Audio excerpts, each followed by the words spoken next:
Birinci, əgər siqaret çəkirsənsə, birinci və səndə heç ümumiyyətlə qırdaqlarda yırtığın olmasa, protruzyon, skalyozun olmasa, ağrınmasan belə siqareti tərk et.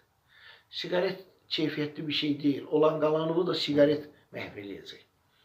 Bilirsiniz, kişi xeylağı elədir ki, bu nəinki çörək pulu dalıca, həm də evdə də bu ağır şeylər qaldırmalıdır. Bu qaçılmazdır. Kişi xeylağı atasına, anasına baxmalıdır. Məişətdə bəzi şeyləri qaldırmalıdır. Yəni, əlilliyi qəbul eləməyin. Əlbəttə ki, bizi bir aylıq, 40 günlük ürəyimiz istəyən bir mühitə qoysalar, sanatoriya, əsəbləşməsək, mən həmişə o Hipokratdan misal çəkirəm, psixosomatika. Biri deyir ki, anama sütun qaçıb, əyilmişsən, filəmirsən. Fikir verməyin elə şeylərə. Elə bilməyin ki, mən tam sağalmışam. Mən də indi də ağrınıram, dözürəm, ağrı kəsici qəbul eləmirəm. Müxtəlif hərəkətlərlə o spazmları götürürəm. Yenə də deyirəm, YouTube doludur hərəkətlərlə. O ayam varsa uçmaq lazım deyil.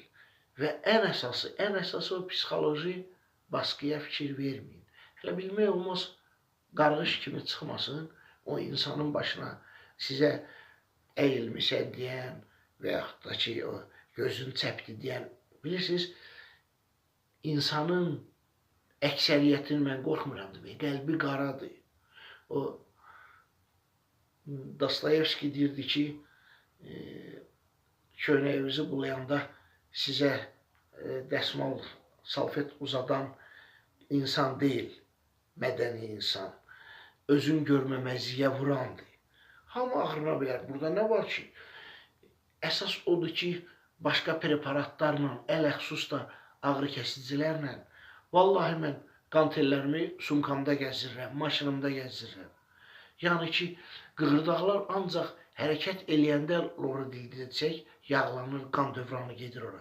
Sən bütün günü oturacaqsansa, qığırdaq necə bərpa eləsin özünü ora? Necə, nə qədər xandratin sulfat tərkibli dava dərman var? Onun nə xeyri olacaq? Bu qədər hamımıza can sağlığı, sağlamlıq arzulayıram.